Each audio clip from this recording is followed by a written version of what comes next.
আব্দুল কাদের জিলানী রহমাতুল্লাহি আলাইহির বয়স যখন মাত্র 5 বছর, তখন তিনি পিতৃহারা হলেন। পিতার ইন্তেকালের পর আব্দুল কাদের জিলানী রহমাতুল্লাহি আলাইহির লালন পালন এবং পড়াশোনার দায়িত্ব এসে পড়েছিল মায়ের উপরে। মমতাময়ী মা চরকায় সুতা কেটে জীবিকা নির্বাহ করতেন। আব্দুল কাদের জিলানী রহমাতুল্লাহি আলাইহির পরিবারে এমন অনেক দিন কেটে গেছে যে মাতা ও পুত্রকে কখনো কখনো অনাহারে অর্ধহারে দিন কাটাতে হয়েছে। যেদিন তাদের ঘরে খাবার মতো কিছু না থাকতো, তখন আব্দুল কাদের জিলানী রহমাতুল্লাহি আলাইহির মা বলতেন, হে আমার পুত্র, আজ আমরা আল্লাহ তাআলার মেহমান। খুব অল্প বয়সেই হযরত আব্দুল কাদের জিলানী রহমাতুল্লাহি আলাইহির বিভিন্ন অলৌকিক ঘটনা ঘটতে শুরু করেছিল। একদা হযরত আব্দুল কাদের জিলানী রহমাতুল্লাহি আলাইহি বন্ধুদের সঙ্গে মাঠে খেলা করছিলেন। হঠাৎ তিনি শুনতে পেলেন একটি অলৌকিক আওয়াজ। কে যেন বলছিল, হে বরকতময় সত্তা, আমার কাছে এসো। এরকম আওয়াজ শুনে আব্দুল কাদের জিলানী রহমাতুল্লাহি আলাইহি অনেকটা অবাক হয়ে এদিক সেদিক তাকিয়ে খুঁজতে লাগলেন কণ্ঠটি কার বা কোথা থেকে এসেছে। কিন্তু তিনি আশেপাশে কোনো লোককে দেখতে পাচ্ছিলেন না। তাই তিনি অনেকটা ভয় পেয়ে দৌড়ে মায়ের কাছে চলে গেলেন। এরকম আরো বহু ঘটনা হযরত আব্দুল কাদের জিলানী রহমাতুল্লাহি আলাইহির জীবনে ঘটেছে, যা থেকে কিছু ঘটনা আজ আমরা এই ভিডিওতে তুলে ধরব। একদা বড় পীর আব্দুল কাদের জিলানী রহমাতুল্লাহি আলাইহি নিদ্রামগ্ন হয়ে শুয়েছিলেন। এমন সময় ঘুমের ঘরে তিনি স্বপ্নে দেখলেন একজন উজ্জ্বল জ্যোতি বিশিষ্ট স্বর্গীয় ফেরেশতা তার শিয়রের নিকট এসে অত্যন্ত কোমল স্বরে বলছে, হে আল্লাহর মনোনীত আব্দুল কাদের, ওঠো, আর নিদ্রাচ্ছন্ন হয়ে পড়ে থেকো না। সুখ সজ্জার কুলে ঢলে পড়ার জন্য এই পৃথিবীতে তোমাকে পাঠানো হয়নি। তোমার কর্তব্য এবং দায়িত্ব সুদূর প্রসারী। মোহগ্রস্ত নিদ্রাচ্ছন্ন জনগণকে নিদ্রার মোহ থেকে মুক্তি করার জন্যই তোমার আবির্ভাব ঘটেছে। হযরত আব্দুল কাদের জিলানী রহমাতুল্লাহি আলাইহি বাল্য শিক্ষার হাতেখড়ি হয়েছিল জ্ঞানবান পিতা এবং গুণবতী মায়ের মাধ্যমে। তিনি তার পিতামাতার মাধ্যমে প্রাথমিক স্তরের শিক্ষণীয় বিষয়সমূহ গৃহে বসে সমাপ্ত করেছিলেন। সর্বপ্রথমে তিনি পবিত্র কুরআন শরীফ পাঠ করা শুরু করলেন এবং সম্পূর্ণ কুরআন হেফজ করলেন। গৃহশিক্ষার বাহিরেও তিনি জিলাননগরের মক্তবে বিদ্যা শিক্ষা করেছেন। একদা তিনি মক্তবে উপস্থিত হলে সেখানে বসার জন্য কোনো স্থান ছিল না।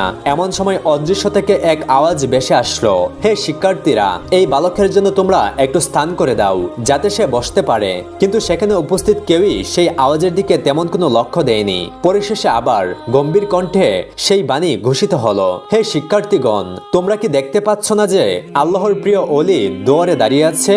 তোমরা ওঠো, তাকে স্থান প্রদান করো। অযথা বিলম্ব করে সময় অপচয় করো না। এই অদৃশ্য বাণী ছাত্র শিক্ষক সকলের কানেই ভীষণভাবে আঘাত করেছিল। এই অলৌকিক আওয়াজ শুনে সকলেই একেবারে হতভম্ব হয়ে গেল।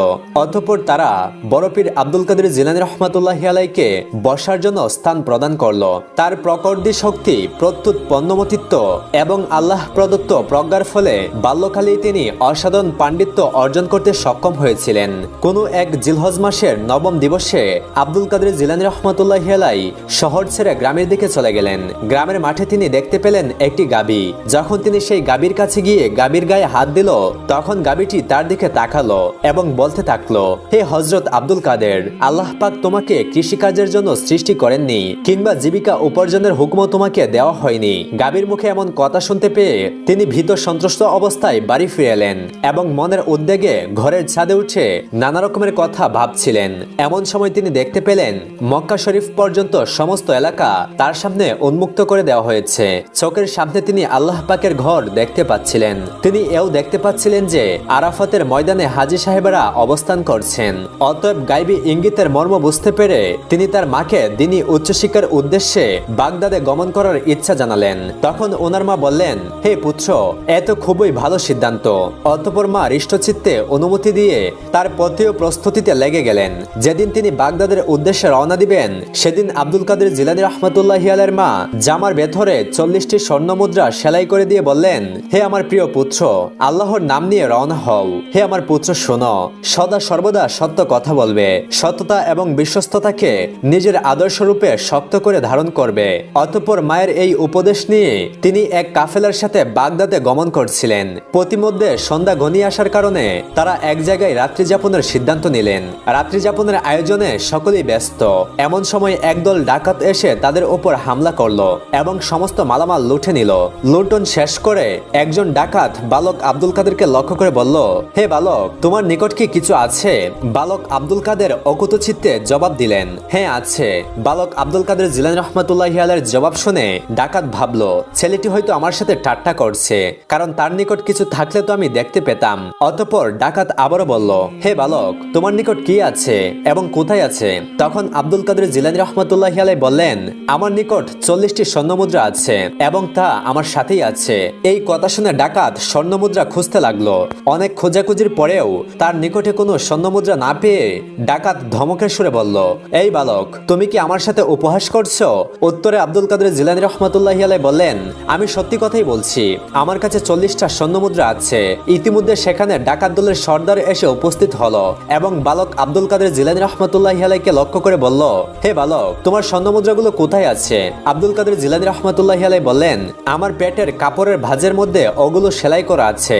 তার কথা মতো মুদ্রাগুলো পেয়ে ডাকাত দলের সর্দার বলল, হে বালক, তুমি তো দেখছি বড়ই বোকা ছেলে, কারণ তুমি যদি আমাদেরকে এগুলোর খোঁজ না দিতে তাহলে তো কিছুতেই আমরা এগুলো খুঁজে পেতাম না। এই কথা শুনে বালক আব্দুল কাদের জিলানী রহমাতুল্লাহি আলাইহি বললেন, আমি বাড়ি থেকে বের হওয়ার সময় আমার আম্মা বলে দিয়েছেন, হে আমার পুত্র, সদা সত্য কথা বলবে, কখনো মিথ্যা কথা বলবে না। তার উপদেশের দিকে লক্ষ্য রেখেই আমি আজ তোমাদের নিকট সত্য কথা বলেছি। বালক আব্দুল কাদের জিলানী রহমাতুল্লাহি আলাইহির সহজ সরল এই কথাটি সর্দারের মনে গভীরভাবে লেগে গেল। সে ভাবতে লাগলো, ছোট্ট এই ছেলেটি মায়ের কথা তিলে তিলে মেনে চলেছে, আর আমি আল্লাহ তাআলার আদেশ অমান্য করে চুরি ডাকাতি করছি, মানুষকে কষ্ট দিচ্ছি, না, তা তো হতে পারে না। এই কথা ভেবে সে আব্দুল কাদের জিলানী রহমাতুল্লাহি আলাইহিকে বুকে টেনে নিয়ে বলল, আমি তোমার সামনে তওবা করছি এবং প্রতিজ্ঞাবদ্ধ হচ্ছি যে আমি আজ থেকে আর কোনোদিন মহান আল্লাহ সুবহানাহু ওয়া তাআলার কোনো আদেশ অমান্য করব না এবং কোনোদিনও ডাকাতি করব না। সর্দারের এই কথা শুনে অন্যান্য ডাকাতদের মনের অবস্থাও পরিবর্তন হয়ে গেল। তারাও বলতে লাগলো, হে সর্দার, এতদিন যেমন অন্যায় ও খারাপ কাজে আপনি আমাদের সর্দার ছিলেন, এখন থেকে সৎ কাজের ব্যাপারেও আপনি আমাদের সর্দার থাকবেন। সর্দার তাদের প্রস্তাব মেনে নিল এবং লুণ্ঠন করা মালামাল ও টাকা পয়সা ফেরত দিয়ে নিজেদের পথে চলে গেল। বলা হয় যে সেই ডাকাত পরবর্তী সময়ে আল্লাহর একজন বড় অলিতে পরিণত হয়েছিলেন। একবার এক মরুপ্রান্তরে হযরত আব্দুল কাদের জিলানী রহমাতুল্লাহি আলাইহি ভ্রমণ করছিলেন। তখন ওনার ইবাদত বন্দেগী এবং ধ্যান সাধনার এক বিশেষ মুহূর্তে অদৃশ্য থেকে এক আওয়াজ এলো, হে আব্দুল কাদের, আমি তোমার প্রতি সন্তুষ্ট। প্রখর সাধনার মাধ্যমে তুমি আজ এমন পর্যায়ে উপনীত হয়েছ যে আমি তোমার প্রতি সন্তুষ্ট হয়ে গেছি।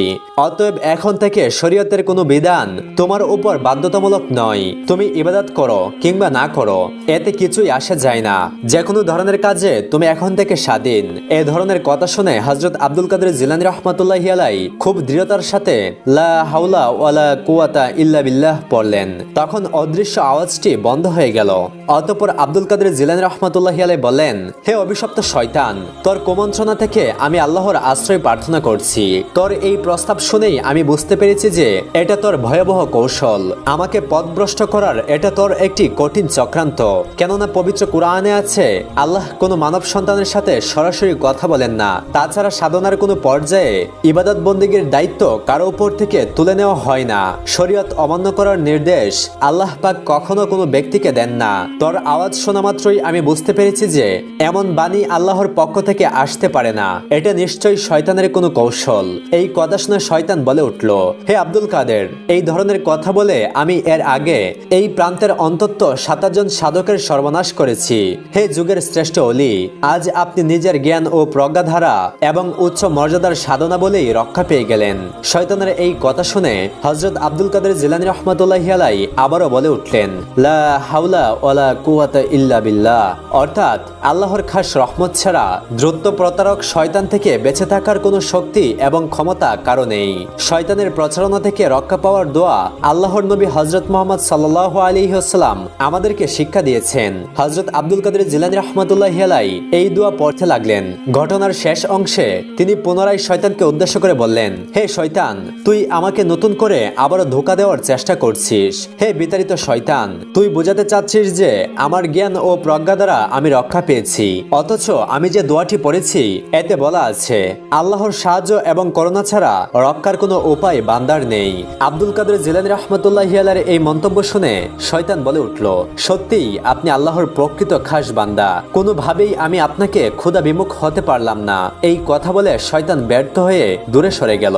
একদা বড় পীর হযরত আব্দুল কাদের জিলানী রাহমাতুল্লাহি আলাইহির সময়ে বাগদাদ শহরে একজন সুন্দরী অবিবাহিত স্ত্রীলোক বসবাস করত। সে এতটাই সুন্দরী ও রূপবতী ছিল যে তার রূপের সংবাদ বাগদাদ শহরের ঘরে ঘরে পৌঁছে গিয়েছিল। তার রূপের জ্যোতিতে অনেক যুবকের রাতের ঘুম হারাম হয়ে যেত। ওই শহরে একজন যুবক ছিল যে ওই রূপবতী নারীকে খুবই পছন্দ করত এবং সবসময় তাকে পাওয়ার আকাঙ্ক্ষা করত। কিন্তু সেই নারী সবসময় এমন সংযম ভাবে চলাফেরা করত যে কোনো পুরুষের পক্ষে যেন তাকে লাঞ্ছিত করার কোনো সুযোগ না থাকে। আর সেই যুবতী মহিলাটি ছিল বড় পীর হযরত আব্দুল কাদের জিলানী রাহমাতুল্লাহি আলাইহির মুরিদ। সে সবসময় আল্লাহ তাআলার ইবাদতে মশগুল থাকত। একদা বাগদাদ শহরের এক লম্পট যুবক সেই সুন্দরী মেয়েটির পিছু নিল। সে তাকে উপভোগ করার জন্য অস্থির হয়ে উঠল। সে সবসময় মেয়েটির বাড়ির আশেপাশে ঘুরে বেড়াতো। চরিত্রহীন এই যুবক সুযোগের সন্ধান করতে থাকলো আর সতর্কতার সাথে সময় অতিবাহিত করতে লাগলো। একদিন তার সেই সুযোগ এসে গেল। কোনো একদিন সেই যুবতী মেয়েটি খুব প্রয়োজনীয় কাজে ঘর থেকে বের হয়ে জঙ্গলের পাশের রাস্তা দিয়ে যাচ্ছিল। তখন সেই চরিত্রহীন যুবক পূর্বেই যুবতীর বের হওয়ার সংবাদ জানতে পেরে পথের পাশে একটি নির্জন গর্তে লুকিয়েছিল। যুবকটি মনে মনে ভাবতে লাগলো, আজ তাকে বাধা দেওয়ার কেউ নেই। সে এই নির্জন স্থানে তার বাসনা পূর্ণ চরিতার্থ করবে, এমন একটা সুযোগ তো তার অনেক দিনের আশা ছিল। যুবতী মেয়েটি নিশ্চিন্ত মনে পথ অতিক্রম করছিল। তার মনে কোনো দুশ্চিন্তা ছিল না। যখনই সেই সুন্দরী মেয়েটি ওই লম্পট যুবকের নিকটে আসলো, তখনই সেই লম্পট গর্তের ভেতর থেকে বের হয়ে যুবতীর পথ রোধ করে দাঁড়ালো। লম্পটির এমন খারাপ উদ্দেশ্য দেখে যুবতী বুঝতে পারলো যে তার সামনে মহা বিপদ এসে উপস্থিত। তাই সেই মেয়েটি নিজেকে বাঁচানোর জন্য চারিদিকে তাকিয়ে লক্ষ্য করতে থাকলো যে কোথাও জনমানবের কোনো চিহ্ন আছে কিনা। কেননা সে বুঝতে পারছিল যে নির্জন প্রান্তরে চিৎকার করে কোনো লাভ হবে না। মহিলাটি ইতিমধ্যেই তার সতীত্ব রক্ষা করার উপায়ন্ত না দেখে মহান আল্লাহর উদ্দেশ্যে বলতে লাগলো, হে আমার মাবুদ, আমি মহা বিপদে পতিত হয়েছি, আপনি আমার সতীত্ব রক্ষা করার ব্যাপারে সাহায্য করুন। হে মাবুদ, আমার সতীত্ব নষ্ট হলে কাল কিয়ামতের দিন আমি কিভাবে আপনার সামনে মুখ দেখাবো?